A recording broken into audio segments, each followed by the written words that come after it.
Hey everybody, it's Miranda Dennis, owner of Oasis Clinical Counseling Services, and I am here to talk a little bit about human trafficking.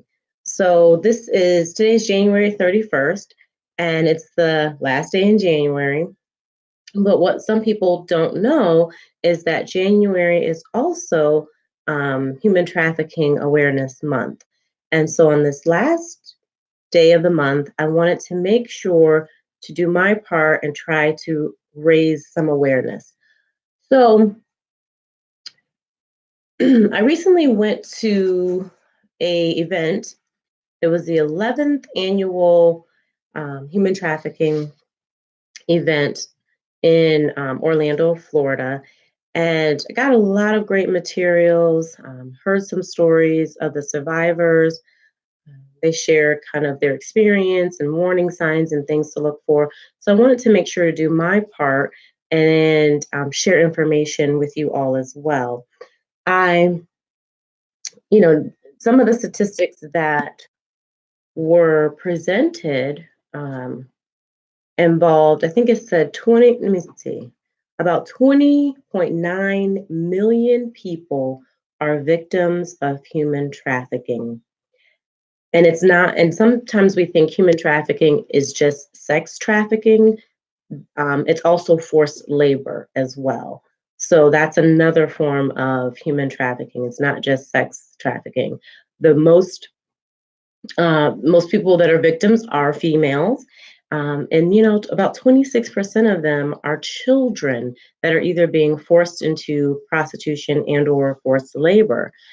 Some of the things that when we think of human trafficking, sex trafficking, we think foreign countries. It happens in America. It happens right here in America.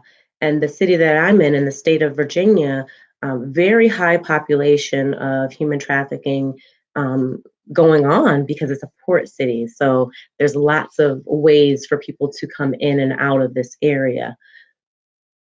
The top three states for human trafficking are California, New York, and Texas.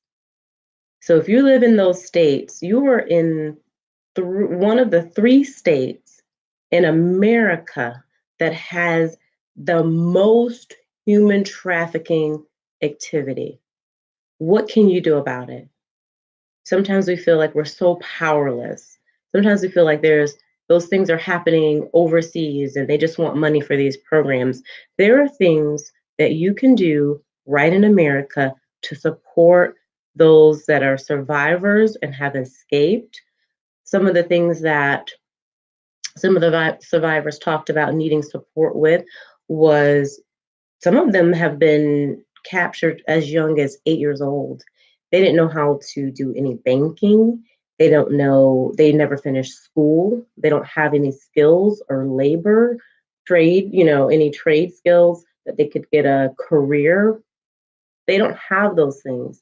So those were some of the ways that others can support those who have been captured and then either they've escaped or been rescued is by providing those services, teaching them, helping them learn basic job skills, how to interview, how to dress, how to do banking, how to apply for college, or high school, how to get a GED. Those are some of the things that they don't even know about because they've been captured when they were such young children.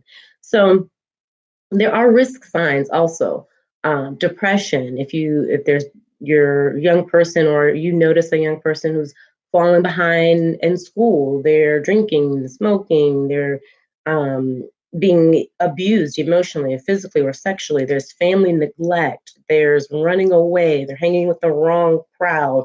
Homeless. All of those things are risk factors for young people to be taken into forced labor or sex trafficking. And we as a community, there's, we can't always stop bad people, but we certainly can raise awareness.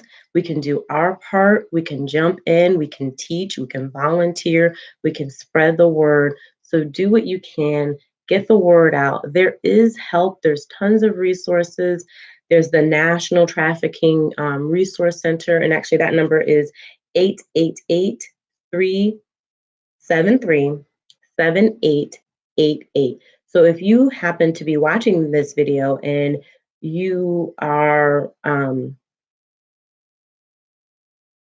concerned about somebody you know, or this you're experiencing these things for yourself, or you've been taken and you need help, 888 373 7888.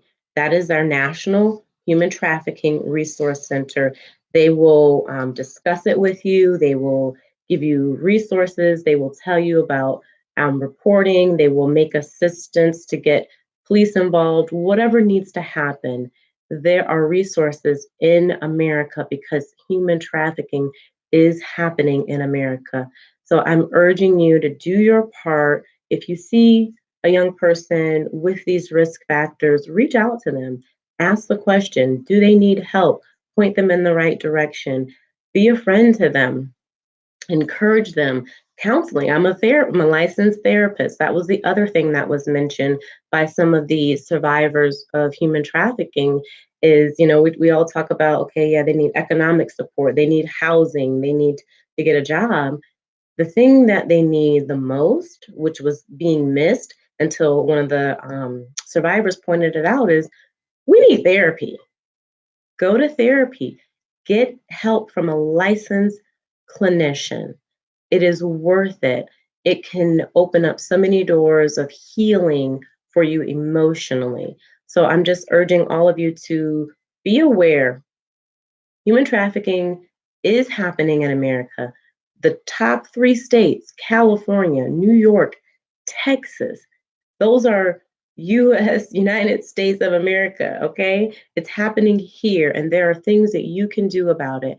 You can be aware of the risk factors. You can call our National Human Trafficking Center, get resources, ask questions. There's help out there. You can be a support. You can be refer them, encourage them to go to counseling, help them find the job resources that they need, GED resources. Um, if they are if they're homeless, there's tons of resources. So please, please, please do your part. Do what you can. This T-shirt I got from the conference says "Not for sale," and it just really stood out to me. So we have kids that are being sold in America, not just overseas, not just in poor countries. This is happening right on our home turf, and we can do something about it. So I urge you today, do your part.